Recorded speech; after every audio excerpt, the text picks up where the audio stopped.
Hello students, welcome to geography class. So we have completed the fourth chapter, agriculture. Today we are just going to do a quick revision on the chapter. You all already know that India is an agriculturally very important country. Agriculture produces most of the food that we are consuming today. All the food that me and you are eating is because of the agriculture sector. Agriculture also produces raw materials for different industries. India is the second in the world. India is second in the world in crop output, only after China.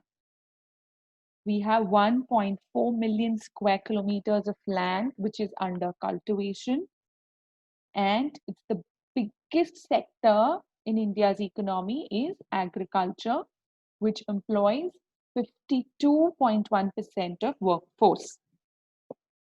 So agriculture is a very important sector to Indian economy. It is the primary activity in most of the rural areas. So there are three types of farming that we learned about. Primitive subsistence farming, intensive subsistence farming, and commercial farming. In primitive, it is practiced on a small patch of land with help of very primitive tools like hoe and dowel and digging sticks and family community. There's also a kind of special farming over here called as slash and burn agriculture. You have also learned how this agriculture is also practiced in many parts of the world, as well as in different parts of India. It has different names. What was slash and burn agriculture? In slash and burn, the trees were cut, the trees are burnt down or slashed down. In a particular patch of land, it is cleared and then farming is done. And when the soil will lose its fertility, that piece of land is left to retain its natural fertility, and another patch of land is cleared for cultivation. This is called slash and burn agriculture. Then we spoke about intensive subsistence farming. In intensive subsistence farming, it is practiced in areas of high population pressure on land, where the population pressure on land is higher. Now, this will generally be in the areas close to the rivers because those areas will be the most fertile areas, and so the population pressure on land will be more since many people will be living there. It is also a labor intensive kind of farming where high dose of biochemical inputs and irrigation is used to achieve better production, to achieve higher production. In primitive, we are not using any higher technology tools or inputs, but in intensive subsistence farming, we are going to be using pesticides, insecticides, and we are going to use machinery also. Next is commercial farming. Now, the main characteristic of commercial farming is the high dose of modern inputs. That means it is only going to be heavily reliant on modern inputs, like high yielding variety of seeds, chemical fertilizers, insecticide and pesticide, any other kind of, they will be using a thresher, a tractor, the best machinery that they can achieve will be used to obtain higher productivity. Its only aim is to increase the production. So agriculture is the largest livelihood provider in rural India, and we have three types of agriculture: primitive subsistence farming, intensive subsistence farming, and commercial farming. Plantations that we know, tea, coffee, rubber, sugarcane, corn, all these plantations, they fall under commercial farming. In commercial farming, it is mainly done, the product or the crop produced is normally a raw It's an input or a raw material to an industry. Okay, so we normally see lots of tea plantations and coffee plantations. Next, we saw India's three cropping patterns. We saw the three main cropping seasons of India. There are three main cropping seasons: Rabi, Kharif, and Zaid. What is Rabi? Rabi starts with the beginning of winter and it will continue till the beginning of summer. So beginning of winter is like October or December, October to December, whenever the winter is about to start, right till the beginning of summer, that is April to June. The Rabi crops that are grown in the Rabi season are wheat, barley, gram, and oilseeds. These are the crops that grow in the Rabi season. Next is Kharif season. In Kharif, the season starts with the onset of monsoon. So which season do you think, which cropping season is going on right now? Kharif, yes. So this starts with the onset of monsoon and it continues till the beginning of winter. So it starts around June, July, and it is there up till September to October. The Kharif crop, it includes rice, maize, millet, cotton, jute, groundnut, mung, urad, etc. These are all Kharif crop. So what kind of season will these crops grow in? It will grow in seasons which are, which crops will grow in the Kharif season? It will grow rice, maize, millet, cotton, jute, groundnut, mung, urad, etc. All these are names of the Kharif season crops. Last season that we are going to we learned already about is Zaid. This is a very short crop season and it is right in the middle of Rabi and Kharif. Now, if you remember, Rabi starts with the beginning of winter and it stays till the beginning of summer. And Kharif starts in the beginning of monsoon and it stays right till the beginning of winter. So where do you think Z would fall? Right between these two. Okay.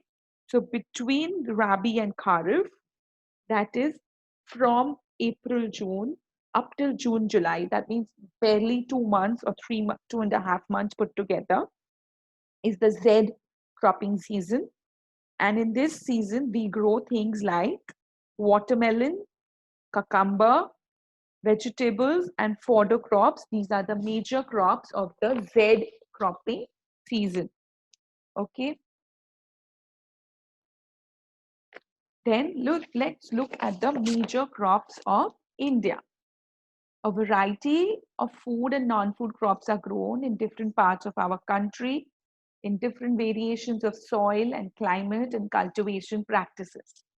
Amongst these, the major grains that are grown in India are rice, wheat, millet, maize, pulses. These are all the grains.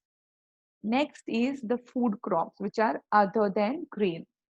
In food crops, we have sugarcane, oil seeds, tea, coffee, horticulture crops. All these are food crops, but they are not grains. These are also majorly grown throughout India. And lastly, we have the non-food crops. That means they are not food, they are not grains, but they are also major crops of India, which is rubber, fiber crop, cotton, and jute. Now, rice, this is the staple food crop of majority of the people in India. It is also a kharif crop, and that means it requires high temperatures and very high humidity. It requires rainfall above 100 centimeters. It requires rainfall above 100 centimeters. The kind of soil it requires is alluvial clay soil. And India is the second largest producer of rice in the world after China. In Assam, there is a grown in Assam, West Bengal. There are three crops of wheat, which is known as Os, Aman, and Boro. These are grown throughout the year. Then in the northern plains and northeastern states, this is the place where it's grown, coastal and delta regions. Okay, that's about the rice crop. Okay, next is wheat. Now, wheat is grown in the Rabi season.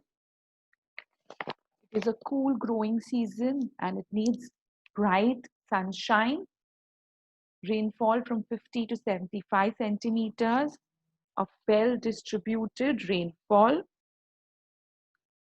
It needs well drained black soil and alluvial soil. Main food crops of north. It is a main food crop of the north and northwestern states of India. Two important wheat growing zones in India are the Ganga Satluj plain and the north in the northwest and the black soil region in the Deccan plateau. And then there are places where it's grown is Madhya Pradesh and parts of Madhya Pradesh,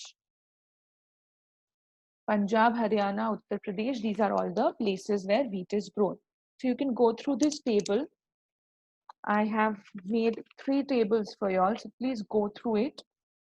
Y'all can pause the video, take a screenshot. If y'all want to draw it in your rough books, even in your notebooks, it's fine. It's a really nice table to learn all the crops easily. Okay, there are 3 types of millet: jawar, bajra, and ragi. All 3 are grown in the Kharif season. All 3 require low rainfall and they grow in areas with high temperature. While millet requires less fertile soil, jawar requires less fertile soil, bajra requires sandy soil and shallow black soil, and ragi requires dry region on red, black, or sandy loamy and shallow black soil. All these, they have very high nutritional value. Jawar grows only in the moist areas and it needs very little irrigation. But again, it has very high nutritional value. The name, I'm not reading out the places where these crops are grown. You all can read it out on your own. We go to maize, which is again a kharif crop, which is grown in between 21 to 27 degrees Celsius. It grows well in the old alluvial soil. It's not written here, please write it down. It grows well in the old alluvial soil. Okay, it is used as food as well as fodder, and it is grown in Karnataka, Uttar Pradesh, Bihar, Andhra Pradesh, etc. Pulses is a rabi crop. It survives even in the dry conditions. It needs less moisture. It usually grows in rotation with other crops just so that the soil can retain its fertility. India is the largest producer and consumer of pulses throughout the world. The kind of pulses that are grown in India are tur, urad, moong, masoor, peas, and gram. They are the major sources of protein, especially in a vegetarian diet. Places are Madhya Pradesh, Uttar Pradesh, Rajasthan, Maharashtra, and Karnataka. Okay, so this is about sugarcane. These are all the crops that are not food crops. So sugarcane, oilseeds, tea, and coffee. It's a little blur over here. So I think I'm going to link the place where I got this from in the description box so that you all can take it from there. Okay, both these have become blur. So I will link the place I have got this table from. If you find any part of the table that where you have the information and there's the blank, you can fill it in on your own. And only if you require these tables, go to that link.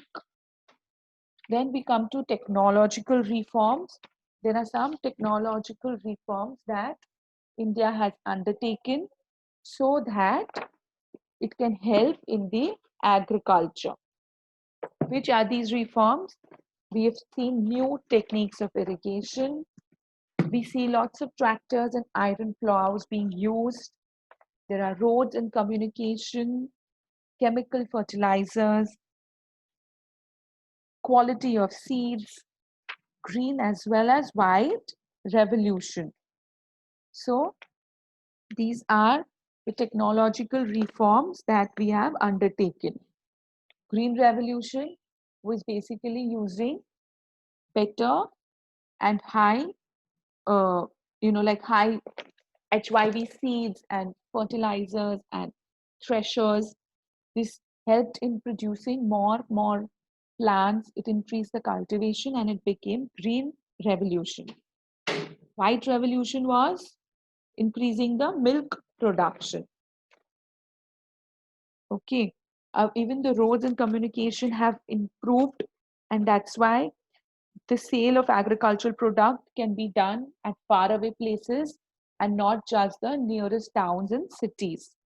All these are technological reforms that have helped in the development. Then there are many institutional reforms like Kisan credit cards. These credit cards have made credit available to farmers very easily, and now farmers can draw money from banks without any hassle at the time of the day. Then there are many subsidies that they are given. They have been granted, uh, you know, farmers are granted electricity, seeds, fertilizers, all for the improvement of their agriculture production. There are many credit facilities made. There are so many weather bulletins where weather is special weather bulletins for farmers where they can hear about the forecast and then plan their produce. Also, minimum support prices are given by the government, you know.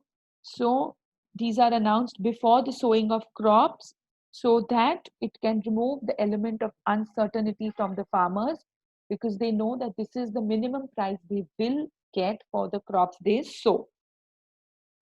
Then there is crop insurance. In crop insurance, the farmers will gain, it will protect the farmers from the losses due to crop failure, especially due to natural calamities like droughts, floods, hailstorms, cyclones. So that if you have crop insurance, the farmer can be insured. Then there was the famous Bhudan Gramdan. If I remember explaining this in this, Bhudan basically means where the big landowners he started he started distributing land among the poor people. So it became Bhudan.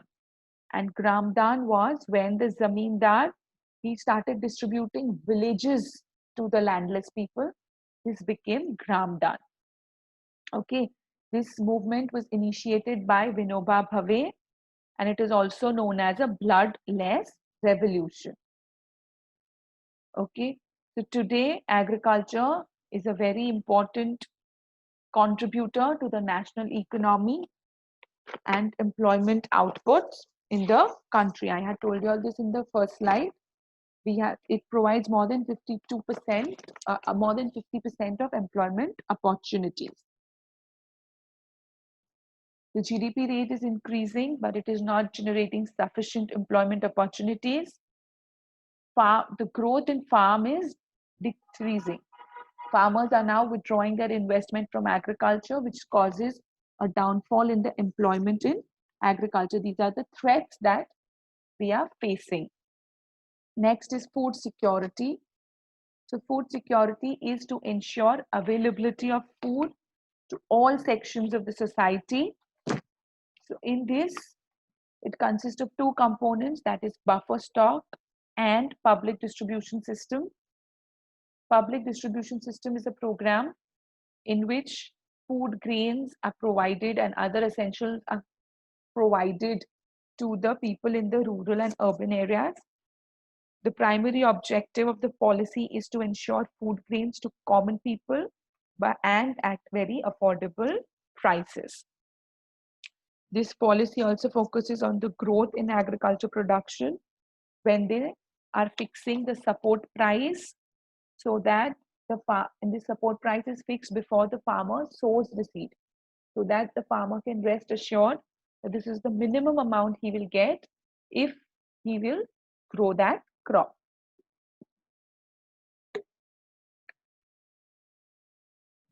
Food Corporation of India, it procures the stock of food grains, and distribution is ensured by public distribution system.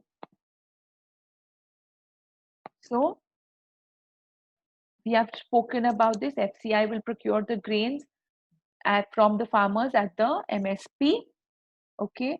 And how is this divided? Consumers are divided into two parts: below poverty line and above poverty line. Categorization is not correct because sometimes there are some people who are excluded from the below poverty line, and sometimes people from above poverty line slip into below poverty line. Okay. How can we become self-sufficient in the future? Self-sufficiency can only be achieved if, sorry, if government provides the proper infrastructure, credit system, and it also increases or encourages the use of latest techniques.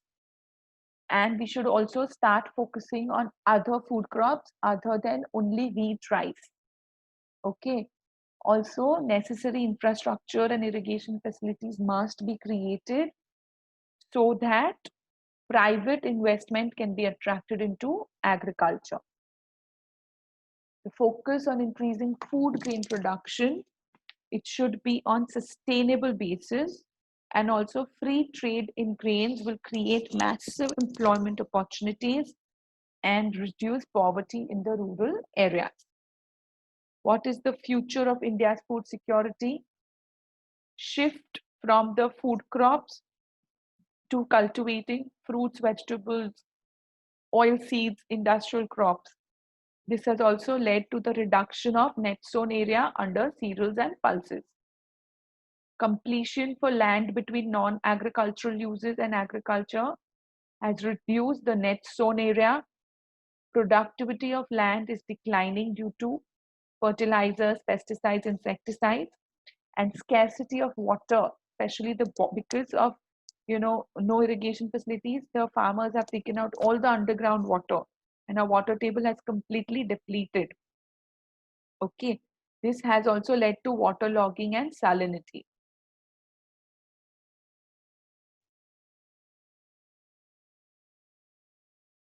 Okay, what is the impact of globalization on agriculture?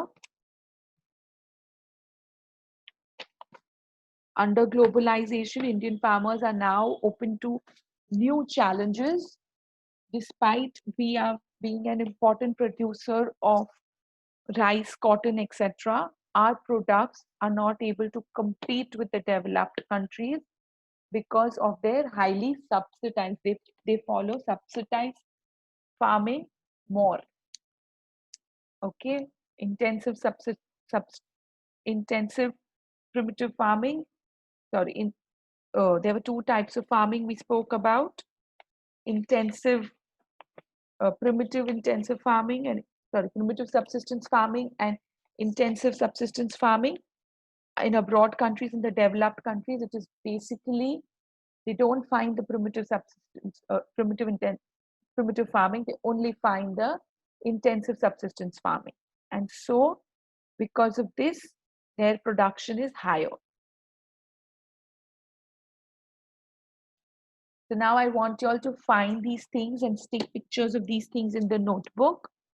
So the first one is some artifacts that are made of different fiber crops. Any artifacts lying at home that are made from fiber crops. What are the fiber crops? Jute and cotton. Okay, so if you have any artifacts lying at home, I want you all to click a picture of it with yourself and stick it in the notebook. Then I want you all to find different kinds of seeds Okay, you can stick these seeds in your notebooks and also explain the agricultural features next to it. Agricultural features will be which kind of season will it grow in, what is the climatic conditions it will require. I want you all to write all those things. Okay, I will, yeah, I want you all to write all those things. Next is the staple food of Tamil Nadu. I think we all have at our home. So I want you all to again click a picture of yourself with that food. And all these, I want you all to click a picture of yourself in it. Okay. No, not what are the crops grown in Haryana. Yes, you can also click a picture with a few crops that are grown in Haryana. If you can manage all, it will be nice. So put the heading over there, artifacts made from different fiber crops and your pictures, types of seeds with its agricultural teachers. Here also, you can click pictures of the seeds with yourself, or you can even click, stick the seeds directly. Okay. In a polythene bag, you stick, or you stick directly, or you click a picture of the seeds with you. Make sure you are there so that we know you've done the activity. Okay. This is one activity I want you all to do. Another one is I want you to grow a plant at home and monitor it daily. I want you to keep notes to track the growing condition, the type of soil, how much water was required, and if possible, please click pictures during the growth. That means after sowing, after grown up a little, and then a little more. And if you get an output, if you get a nice flower or a fruit, please click a picture and mention it in your notes. And then I want, you can grow things like mint, aloe vera, coriander, tomato, orange, whatever you require. You can, whatever you wish, like moong, whatever you want, just grow it and then click a picture with the plant. So all these pictures you will stick in the notebooks. You will click a picture with the plant and make sure you are there in that picture. Okay. And then I'm going to put a format in the description box for this activity. Okay. So right now the notes that you will keep will be rough notes, but later on you will transform it to the feedback I will give you all down. And with that picture of the plant growing and yourself with the final plant at the end, you will stick this feedback form and you will stick it. Okay. A little long video today. Sorry for that. We'll keep it short next time. Stay home, stay safe, take care, and keep learning.